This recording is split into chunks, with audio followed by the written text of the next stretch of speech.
गौतम बुद्ध अपने ध्यान में बैठे द कि वहां पर एक आदमी आया। अलसे तने से बहुत ज्यादा परेशान था। आलसी आदमी गौतम बुद्ध से बोला, महात्मा जी मेरी मदद कीजिए, मैं अपने अलग से बहुत ज्यादा परेशान हूँ। आप ही कोई उपाय बताइए जिससे मैं आलसी बने से छुटकारा का सकूं। गौतम बुद्ध ने उसे व्यक्ति से कहा, पहले मुझे यह बताओ कि तुम्हें क्यों लगता है कि तुम आलसी हो। संगीत ऐसा लगता है कि मैं आलसी हूँ। गौतम बुद्ध ने फिर उससे पूछा, क्या तुम जानते हो आलसी होता क्या है। आलसी व्यक्ति बोला, नहीं मैं नहीं जानता, किंतु मैं इतना जरूर जानता हूँ कि अलग से बहुत बुरी चीज है, इसकी वजह बहुत नुकसान हुआ है जीवन में। गौतम बुद्ध बोले, जिस परेशानी से तुम छुटकारा पाना चाहते हो पहले उसके बारे में पूरी जानकारी ले लोग तो उससे छुटकारा पाना आसान हो जाएगा। संगीत अलग से दो मूलभूत कर्म की वजह जन्म लेता है,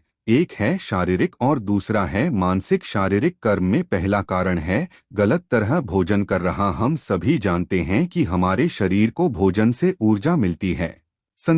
जो हमें भोजन की वस्तुएं प्राप्त होती है उनसे अगर यह ऊर्जा मिले तो हमारा शरीर इससे अच्छी ऊर्जा प्राप्त करता है, इससे उल्टा तो दूसरा कारण हमारे शारीरिक गतिविधियां भी हमें आलस के चंगुल में फंसा सकते। गौतम बुद्ध ने आलसी व्यक्ति को अपने शिष्यों की तरह इशारा करते कुछ समझ नहीं पाया। तब गौतम बुद्ध ने उससे कहा, मेरे को एकदम सीधा रखते हैं, बैठते हैं, चलते हैं तो उनके दोनों पैरों के बीच अच्छे से संतुलन बना रहता है, और जब वह सोते हैं तो उनका शरीर एकदम से दिल रहता है। ऐसा करने से उन्हें रात्रि में एकदम सही तरीके से नींद आती है।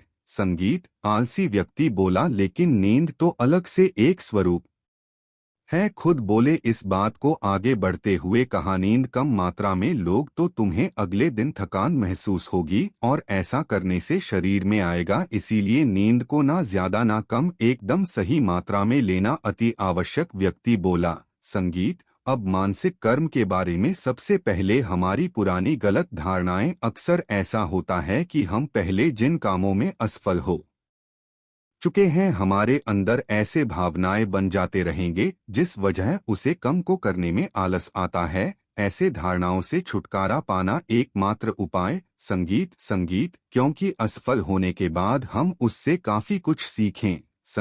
आलसी और कामचोर लोगों के संगत। कई बार ऐसा होता है कि हम आलसी नहीं होते मगर जिनके साथ हम रहते हैं हम उन जैसे बनने लगते हैं। इससे छुटकारा पाने का उपाय बहुत सरल।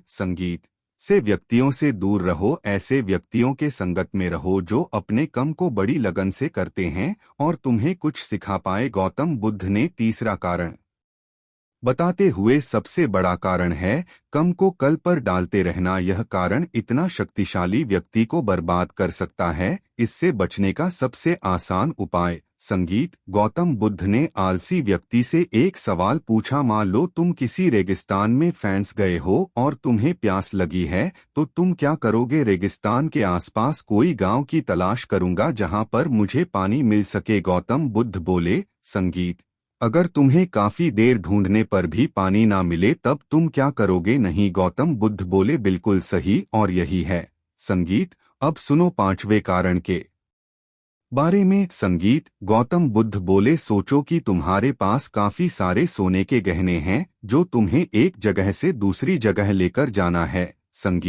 तुम चलते चलते थक जाते हो और किसी पेड़ के नीचे बैठ जाते हो और तबीयत तुम्हें दूर से तुम्हारी तरफ दौड़कर ए रहे डाकू दिखाई देते हैं, तो क्या तभी तुम आलस करके वहीं बैठे रहोगे या ऐसे परिस्थिति में तुम वहां से उठकर दौड़ने लगोगे। आलसी व्यक्ति बोला, जी मुझे वहां से दौड़ना ही पड़ेगा, नहीं तो मेरी जान और सोने के गाने दोनों खतरे में पड़ जाएंगे। बुद्ध बोले होंगे। आलसी व्यक्ति महात्मा बुद्ध की बातों से संतुष्ट हुआ। वह बोला, महात्मा जी मैं अब आलस के बारे में सब कुछ जान चुका हूँ और अब मैं इन सभी कर्म का कम करूँगा और अपने आलसी को दूर भाग दूंगा। दोस्तों, आशा करता हूँ गौतम बुद्ध और आलसी व्यक्ति कहानी आपको अच्छी लगे से नहीं करेंगे। आप ऐसे बेहतरीन हिंदी कहानियाँ सुनने के लिए मेरे चैनल को सब्सक्राइब जरूर करें। धन्यवाद।